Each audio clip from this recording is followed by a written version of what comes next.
Este é o nosso capítulo 29 sobre o resumo cronológico dos 4 evangelhos. E hoje, o nosso foco analítico recai sobre um momento extremamente crucial dessa história, a jornada final em direção a Jerusalém. O que torna esse trecho da narrativa tão fascinante é observar como a cronologia revela diferenças literárias notáveis entre os autores. Quando a gente coloca as passagens lado a lado, as exclusividades e as divergências textuais começam a saltar aos olhos e nos mostram detalhes surpreendentes.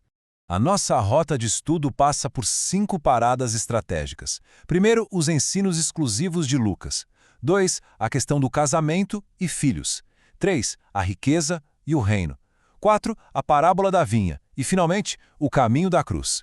Começando pela nossa primeira parada, os ensinos exclusivos de Lucas, com as parábolas e milagres na fronteira.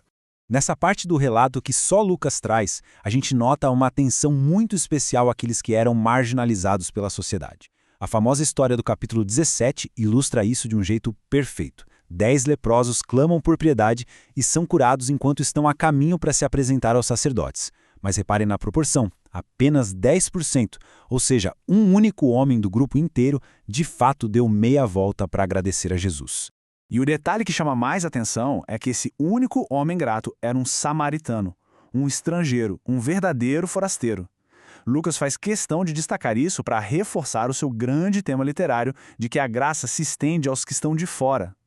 E é também nesse mesmo bloco exclusivo que ele adiciona aquelas parábolas fantásticas sobre oração e humildade, contrastando o fariseu cheio de orgulho com o cobrador de impostos arrependido, e mostrando a viúva persistente que não desiste de clamar por justiça. Passando agora para a nossa segunda parada, o tema do casamento e dos filhos, onde encontramos divergências sinóticas e adições importantes. Quando chegamos nos debates teológicos e colocamos os relatos lado a lado, as diferenças ficam bem claras. Quando os fariseus testam Jesus sobre a questão do divórcio, Mateus 19 traz uma cláusula de exceção bem específica, exceto por imoralidade sexual, e ainda adiciona um ensinamento sobre os eunucos. Por outro lado, o relato de Marcos 10 apresenta esse ensino como uma regra absoluta sem mencionar absolutamente nenhuma exceção. E essa riqueza de detalhes continua quando comparamos a cena da bênção das crianças. Mateus foca mais na ação prática de impor as mãos e orar. Marcos traz uma carga emocional exclusiva, registrando que Jesus ficou indignado com os discípulos que tentavam afastar as crianças, e só então as pegou no colo. E Lucas? Lucas usa uma palavra bem específica para bebês. É fascinante ver como cada autor escolhe uma lente sutilmente diferente para compor a mesma cena. Nossa terceira parada, a riqueza e o reino, abordando o preço da vida eterna.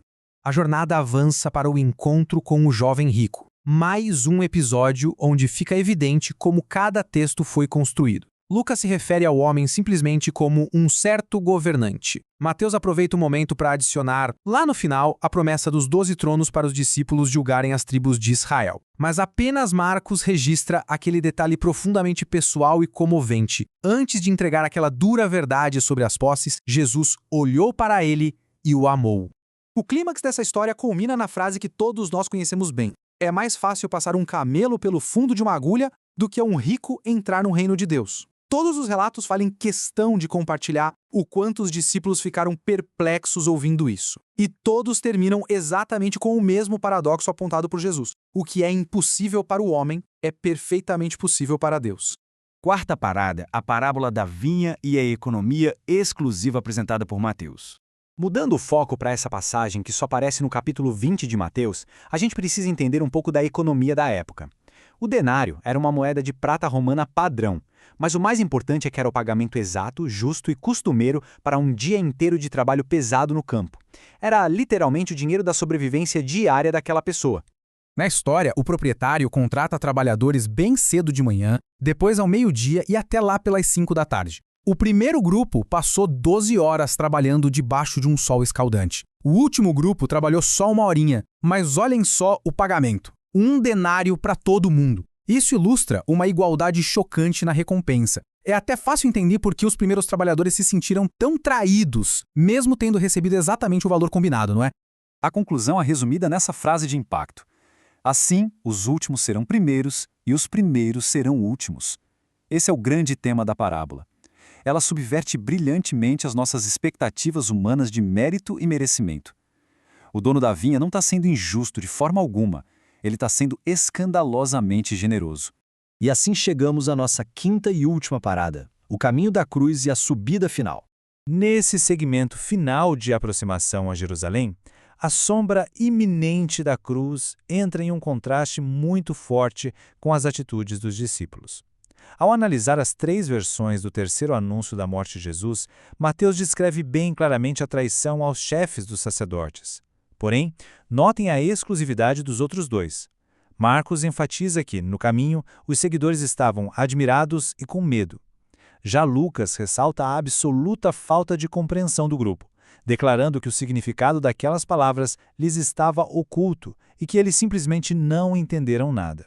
O auge dessa falta de compreensão acontece logo em seguida no pedido pelos tronos. E aqui temos um contraste literário que é gritante. O relato de Mateus atribui esse pedido político super ambicioso à mãe de Tiago e João. No entanto, o relato de Marcos coloca essas exatas palavras diretamente na boca dos próprios irmãos. É o tipo de diferença na autoria literária que muda bastante a forma como a gente enxerga a dinâmica daquele momento.